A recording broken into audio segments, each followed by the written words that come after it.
오늘의 제목은 성전이 무너질 때 첫 번째 이야기입니다.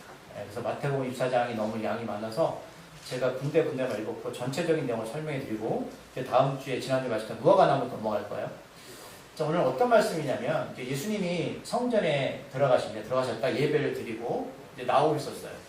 자, 그때 제자들이 저 멋있는 성전을 바라보면서 예수님께 어떤 질문을 던졌습니다. 그랬더니 예수님 오늘 본문에 2절의 말씀을 하시는 거예요. 그럼 이게 어떤 때냐면 배경이 중요합니다.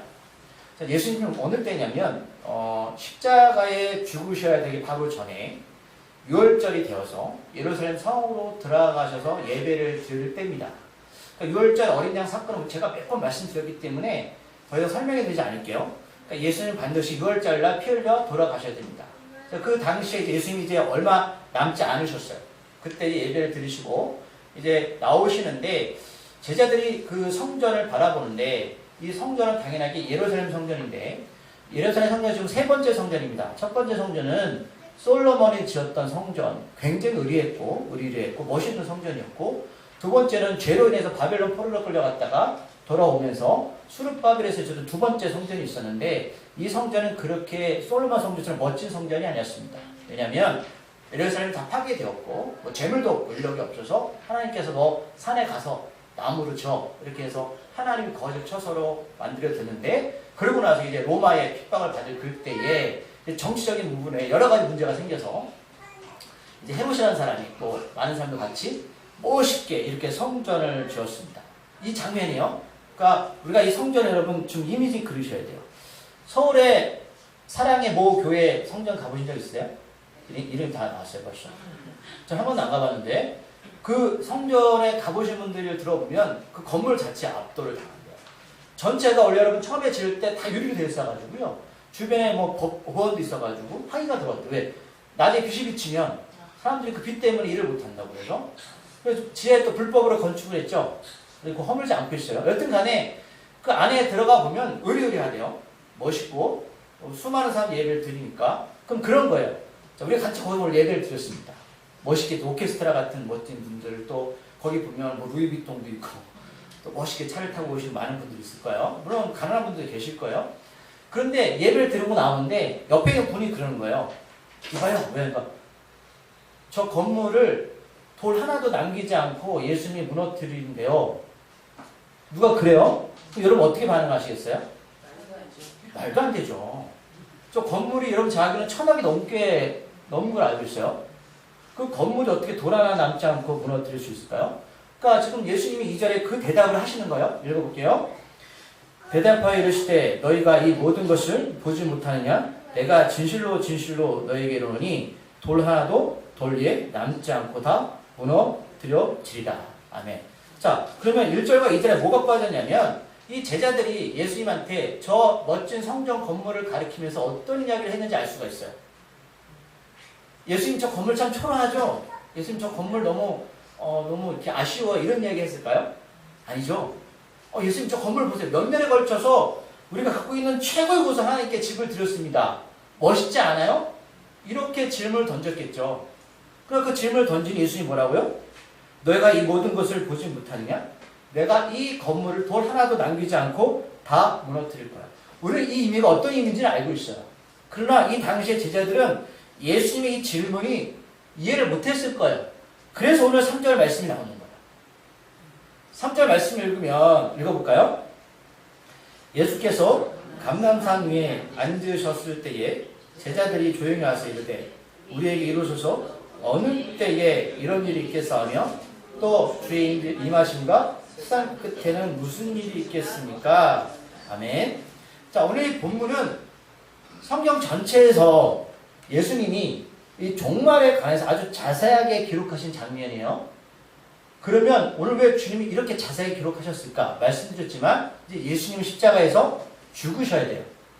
하지만 예수님이 부활하셔서 40일 동안 계셨지만 그 시간은 제자들한테 자세하게 이런 말씀을 하실 시간이 없어요.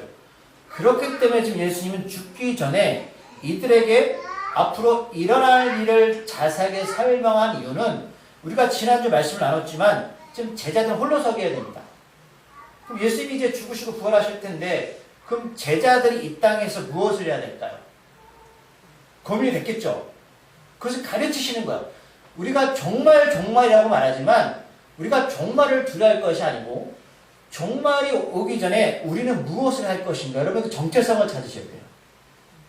우리가 지난주 예수님이 하셨던 3가지 걸음주기 작업 기억하십니까? 가르치고 전파하시고 고치셨어요. 이런 날들이 올 거예요. 왔죠? 그래서 예수님이 이제 죽기 전에 제자들한테 이것을 가르쳐 줘야 되고 제자들은 이것을 가지고 인생의 목표와 목적을 가지고 살아가야 돼요. 그래서 가치관이라고 불러요. 이 가치관이 서지 않으면 예수님이 아무리 우리에게 말씀하시고 어떤 미션을 줘도 움직이지 않아요. 그리고 고난에 흔들리게 돼요. 예수를 믿으면서도 이게 맞나? 틀리나? 물론 갈등이 있을 수 있지만 이런 흔들림은 믿음을 굳건하게 만들 수가 없어요.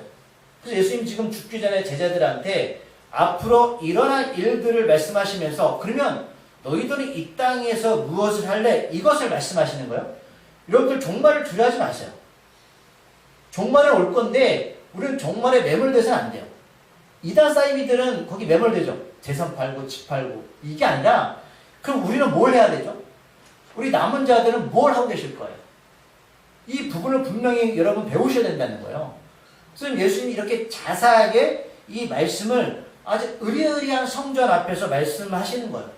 그런데 제자들은 이 말씀의 이해를 잘 못하고 있어요. 그래서 3절에 보니까 예수께서 이 감람산 위에 앉으셨을 때에 제자들이 조용히 와서 묻는 거예요. 감람산이 뭐냐면 올리브산이라고 불리기도 해요. 왜 올리브산이냐면 이 감람산에는 올리브 나무가 참 많이 있어요. 사람들이 올리브산, 감람산이라고 부르기도 하는데 여러분 예수님이 마지막 십자가에 죽기 전에 기도했던 장소가 어딘지 아시죠? 이 감람산이에요. 그 성경 구절에 보면 예수님 기도하실 때에 땀방울이 어떻게 되었다? 핏방울처럼 되었다라는 말씀이 있어요. 그럼 왜 그 말씀이 기록되어 있을까? 이 유대인들은 이 올리브를 짤 때 기름으로 쓰는데 한 번만 짜지 않아요. 귀에서. 그래서 여러 번 짜요. 그러면 올리브를 짤 때 처음 나오는 기름이 좋겠죠. 그래서 그 기름은 성전에 쓰거나 그 다음에 짠 기름은 뭐 식용으로 먹거나 이렇게 해요. 그러니까 올리브는 한 번에 짜지 않고 그 올리브 기름이 나올 때까지 몇 차례 짜서 기름을 사용하게 됩니다. 그래서 예수님이 기도를 비유로 말씀하신 거예요. 그렇게 올리브 산에서 기도하실 때 올리브가 짜듯이 틀에 짜져서 완전히 부스러질 때까지 기도하셨다라고 그런 비유를 드시는 거예요. 그래서 감람산에서 오늘 제자들이 와서 조용히 물어요. 자, 2가지를 질문하는데 먼저 어느 때에 이런 일이 있겠습니까? 첫 번째 질문. 또 그럼 주의 임재하심과 세상 끝에는 무슨 징조가 있겠습니까? 이 질문을 던져요. 그러면 처음에 어떤 질문을 던졌다고요? 어느 때 이런 일이 있겠습니까? 그러면 예수님이 왜 질문을 던지냐면 예수님 말씀하셨잖아요. 저 의리의리한 성전을 돌 하나도 남기지 않겠다 라는 말씀하실 때 이 질문을 던지는 거예요. 왜냐하면 유대인들의 사고방식은 아직 예수님이 메시아가 아니에요. 그 메시아가 언제 오시냐? 성전이 무너질 때예요. 마지막 때예요. 그러니까 이 사람들은 사고방식이 뭐냐면 성전이 무너지면 하나님의 징벌에 임하신다. 그게 마지막 때라고요. 그래서 예수님이 무너지게 할 거야 라고 말씀하시니까 반응이 뭐다? 언제 무너지죠? 그럼 이 사람들 뭐 해야 돼요? 준비해야죠. 메시아를 준비하죠. 근데 아이러니하잖아요. 예수님이 메시아인데. 메시아잖아요. 오셨죠 이미? 근데 얘들은 아직도 어떻게 해요? 기다리는 거예요. 그러니까 이 제자들조차도 아직 예수님을 100% 메시아라고 인정하지 않는 거예요. 우리 그걸 읽으셔야 돼요. 2번째는 세상 끝에는 무슨 징조가 있을 겁니까? 궁금하세요? 궁금하셔야 돼요. 제가 오늘 3개 단계를 말씀드릴 건데 다 설명해 드리지 않을 거예요. 그런데 중간중간에 읽을 텐데 3가지 단계로 나눌 때 첫 번째는 8절에서 재난의 시작입니다. 재난이 끝이 아니에요. 여러분 종말은 딱 예수 오셨다 이렇게 말씀하는 게 아니라 재난이 시작되는 것들이 있어요. 이렇게 시작되는구나.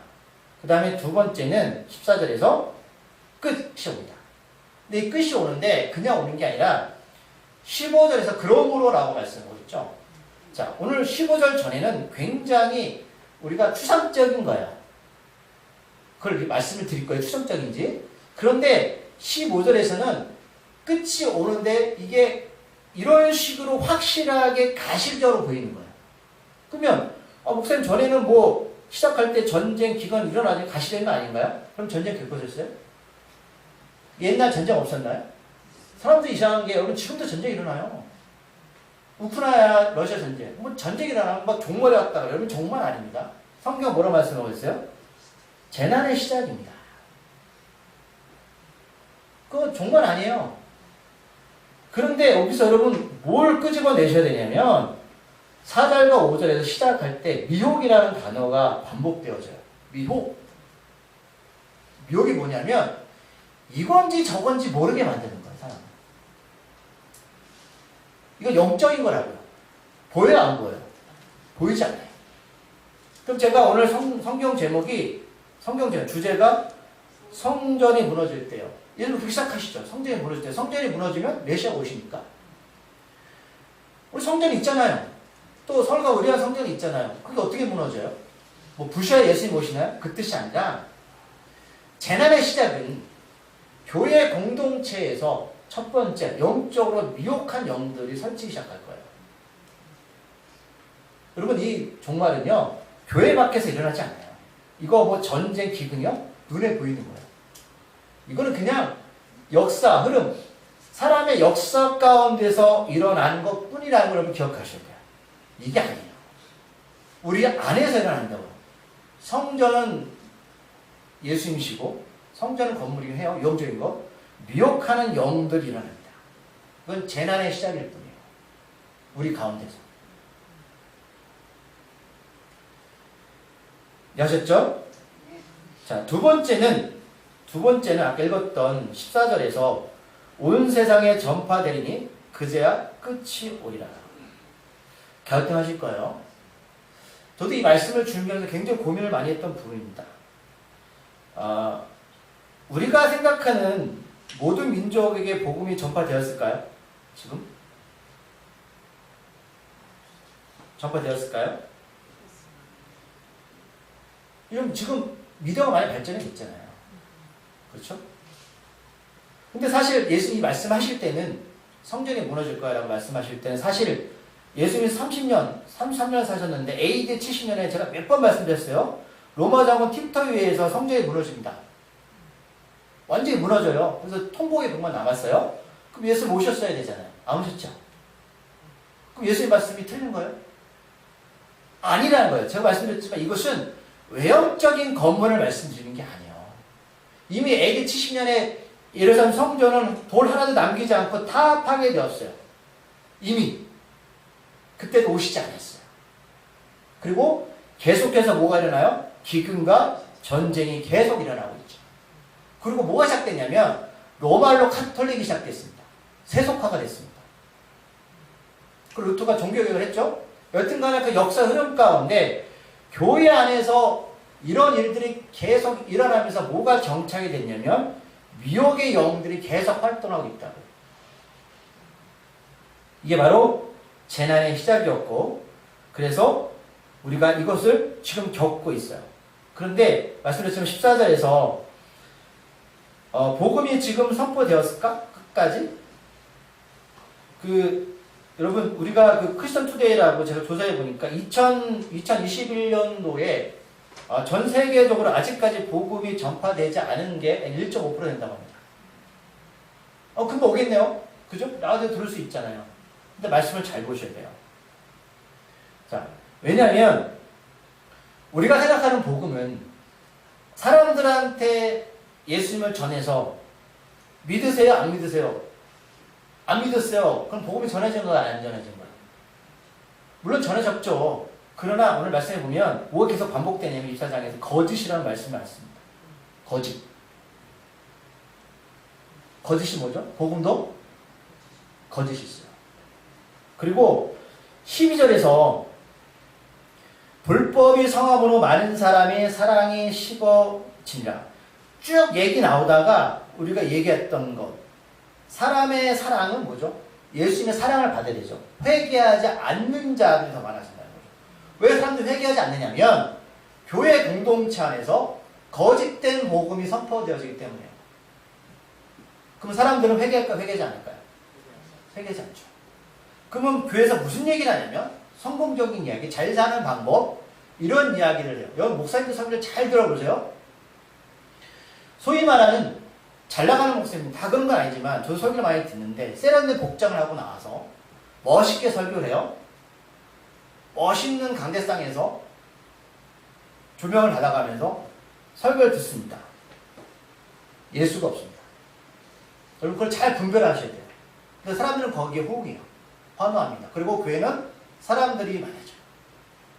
멋집니다. 입맛에 딱 맞거든요.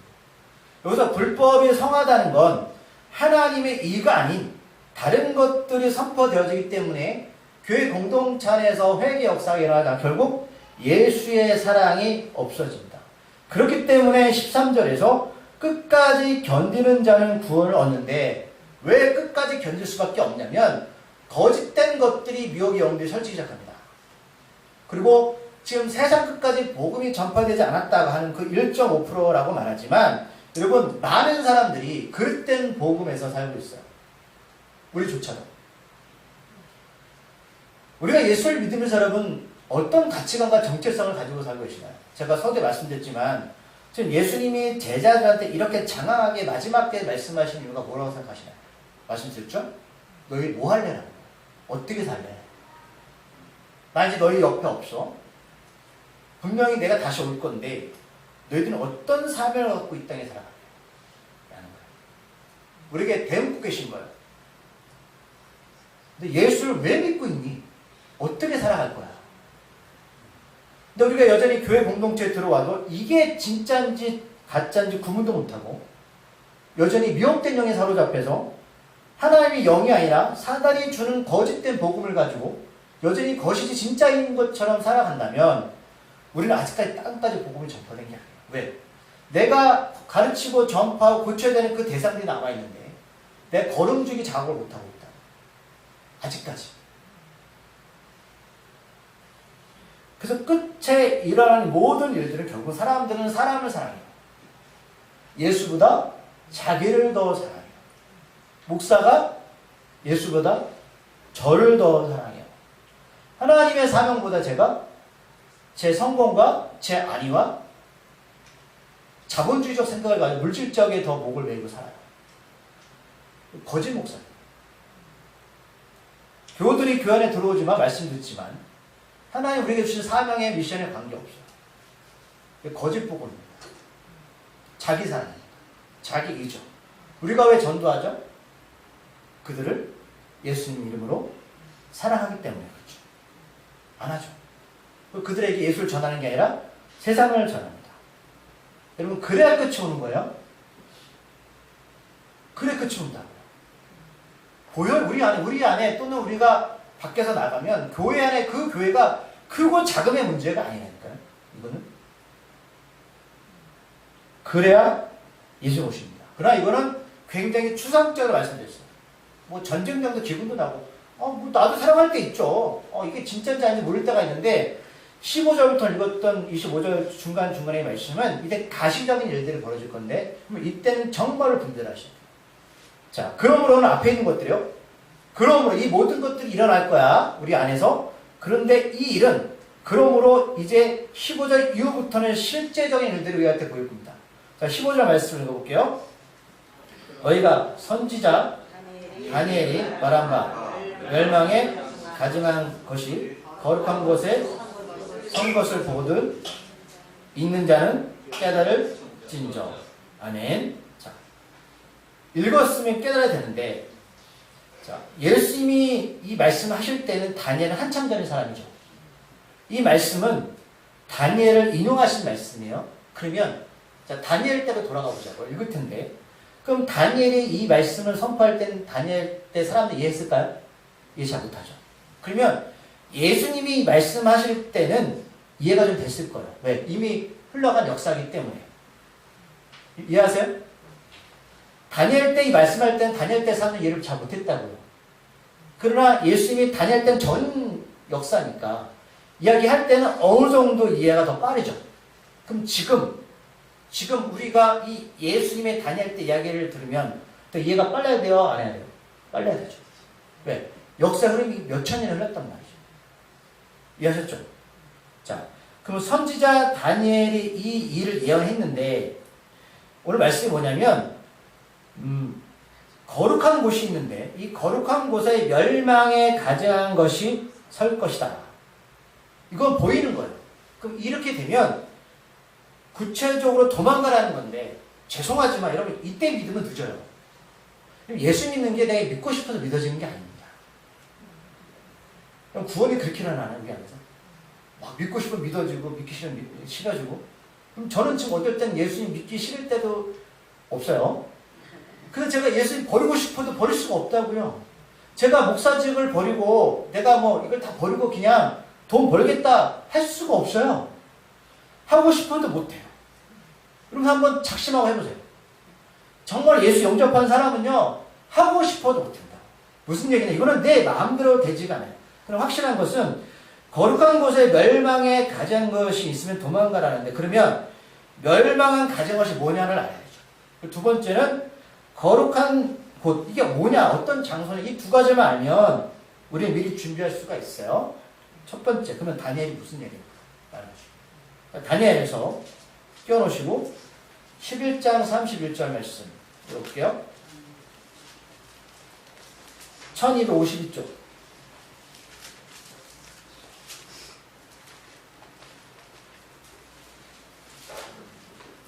1252쪽 다니엘서 11장 31절 말씀 저도 찾고 있으니까 천천히 찾으세요.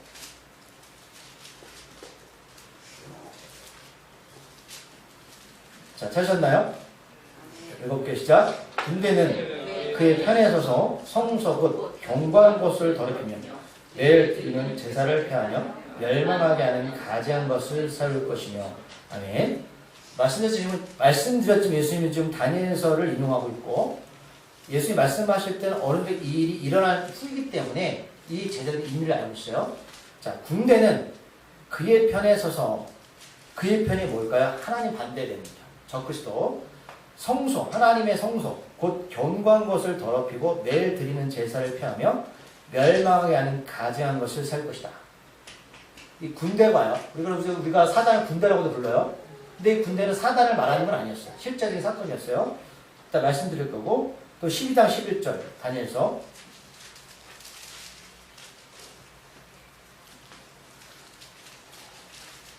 읽어볼게요. 시작. 매일 드리는 제사를 폐하며 멸망하게 할 가증한 것을 세울 때부터 1290일을 지낼 것이요. 아멘. 그래서 어떤 사람들은 추측하는 건 예수 모시기 전후를 이렇게 나눌 때도 있어요. 1290일 동안 이런 어려울 거다. 이건 뭐 우리가 뭐 이거는 여러분 깊게 생각 안 하셔도 되고요. 어쨌든 간에 이 군대라는 조직이 있는데 가증한 것이 하나님의 예배당을 공동체를 무너뜨리고 예배를 못 드리게 만들고 있는데요. 그럼 누굴 섬기게 할까? 가증한 것을 섬기게 되는데 이걸 쉽게 말하면 우상입니다. 하나님께서 하나님께 예배 드려지는 그곳을 이 군대들이 우상을 섬기게 하고 하나님의 성전을 더럽힌대요. 말씀드렸지만 이스라엘 백성들은 성전이 하나님이시죠. 성전이 메시아 오시는 곳이에요. 그래서 가증하다는 것은 원어의 뜻에 보면 악취로 인해서 구털 일으키고 혐오스럽다. 하나님께 우상과 거짓 사술 등은 참으로 혐오스러운 것이다. 이 뜻이죠. 그러면 제가 질문을 드릴게요. 여러분, 우리 공동체는 그렇지 않습니까? 하나님 보시기에 악취로 인해서 구털 일으킬 만큼의 거룩한 곳이에요. 그리고 멸망이라는 뜻이 있잖아요. 이 멸망의 궁극적인 원인이 이거라는 거예요. 왜 멸망당하냐면 하나님의 성전이 하나님 보실 때 구토를 일으킬 만큼 혐오스럽게 된다는 뜻이에요. 네, 말씀드렸지만 이 다니엘에서는 진짜 일어났는데 BC 168년에 이 안티오쿠스 에피파네스라는 왕이 예루살렘 성전을 와서 제우스상을 세우고 거기다 돼지, 부정한 돼지를 제물로 바쳤어요. 이거 실제 일어났던 사건이에요. 그러면 이런 일들 예수님이 끌어와서 이런 일이 벌어질 거라 말씀하셨을 때 앞으로 AD 70년에 그때 성전이 무너졌죠. 무너졌죠? 그러면 이 가증한 것을 우리가 알 수 있는 것은 맥락을 보면 교회 혼란을 불러일으키고 미혹이 여기고 자기 사랑을 만들고 이렇게 하는구나. 그래서 인간 중심의 교회, 적그리스도가 이런 역할을 하는데 그러면 이 장소는 어디냐고요? 이따 말씀드릴 건데 한 구절 더 찾아보자고요. 데살로니가후서 2장 4절 말씀.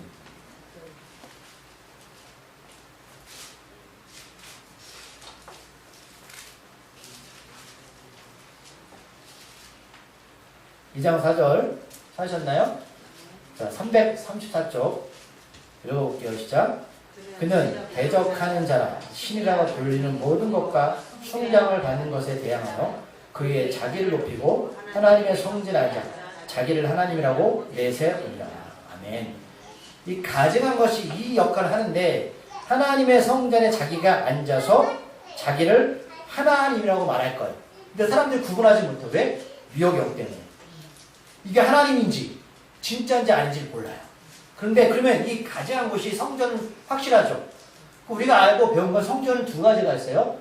유형적인 성전이 있고 무형적인 성전이 있죠. 자, 유형적인 성전은 뭐죠? 이 성전, 예배당. 2000년 전에 예수님이 지금 말씀하셨던 그 멋있는 성전들 다 무너졌긴 했지만 그러면 지금 이 성전에 뭐가 서 있냐면 무슬림들이 황금돔을 세워놨어요. 저기 뭐 TV 보셨죠? 지붕이 황금색으로입니다. 중세 카톨릭 시대에 무슬림들이 거기를 장악해서 무슬림 성전을 세워놨다고요. 그런데 우리가 계속 뉴스를 보지만 유대인들의 꿈이 뭔지 아세요? 그 황금돔 성전에 자기들의 성전을 세우는 거예요. 왜? 메시아가 오셔야 되잖아요. 근데 설계도는 다 있어요. 어디에 있어요? 성경에 다 있잖아요. 뭐만 있으면 돼요? 그게 무너지고 그 땅만 있으면 돼요. 그래서 계속 그런 작업들을 하는 거예요, 얘네들이. 두 번째는 여러분, 무형적인 성전이죠. 우리가 성전이죠. 그렇죠? 그렇다면, 추측할 수 있는 건, 자, 무형적인 성전이 무너지기 시작했습니다. 우리가. 근데 이건 잘 보이지 않아요? 근데 아까 말씀에 다시 넘어가면, 그러므로 너희가 선지자 다니엘이 말한 바 멸망에 가지한 것이 거룩한 곳에 선 것을 보거든. 보여요, 안 보여요? 보거든. 그럼 이 성전은 위험적인 성전이라는 거예요. 여러분 추측입니다. 거기에 성전을 세워주고 그 다음에 적그리스도가 나타나서 하나님 노릇을 할 거예요. 그곳에서 더럽혀지는 것이죠. 근데 예수님이 말씀하실 땐 제자들도 무슨 말인지 몰랐어요. 왜? 아이들이 성전이 무너지지도 않았거든요. 근데 정말 무너졌고 2000년 흘렀어요. 이제 말씀을 정리할 거예요. 사람들은 우리에겐 종말이 두 가지가 오는데 개인적인 종말이 있어요. 사람이 죽는 거. 두 번째 우주적인 종말. 예수님 오실 건데 나도 죽을 거라 생각하지 않고 예수님 2000년 동안 안 왔다 생각을 해요. 네. 말씀드렸지만 왜 안 오시냐면 창고에 계신 거죠. 계속 거름자기라고 하시는 거니까. 그런데 이런 일이 이제 보이게 될 겁니다. 보이게 될 건데 오늘 이제 24절, 25절 말씀을 읽으면서 이제 정리할게요. 시작. 거짓 그리스도들과 거짓 선지자들이 일어나 큰 표적과 기사를 보여 할 수만 있으면 택하신 자들로 미혹하라. 보라, 내가 너희에게 미리 말하노라. 아멘. 거짓된 이들이 거룩한 성전에 들어와서 크게 두 가지를 할 거고요. 큰 표적과 기사들 거짓이에요. 그다음 구원받은 자들 미혹할 건데 여러분 지금 교회 공동체에서 뭘 원하시나요? 기적과 표적? 분별 잘 하셔야 돼요. 그리고 이거 허상일 수 있습니다. 그리고 믿는 자들 무너뜨릴 텐데 여러분 그냥 무너뜨리지 않아요. 사단이 바보가 아닙니다.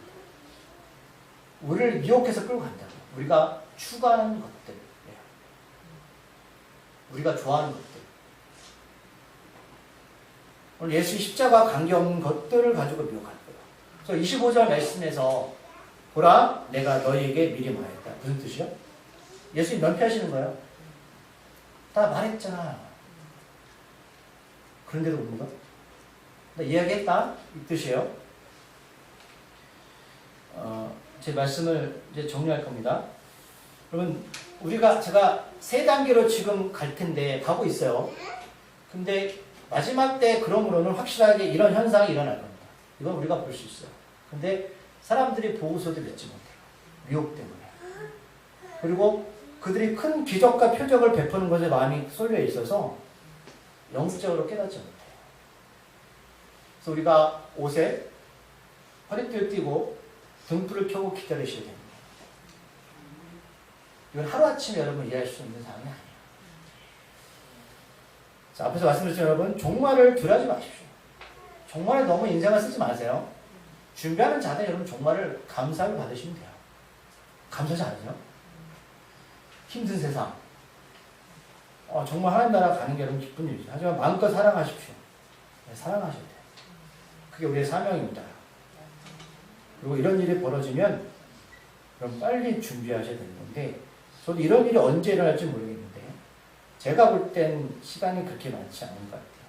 제가 뭐 사이비 일하는 다니고. 그러나 지금 여러분 역사의 흐름과 지금 이스라엘 사람들이 하는 일들을 보시면 잘 아시게 될 거예요. 왜 그 친구들이 이런 작업들을 하는 것인지.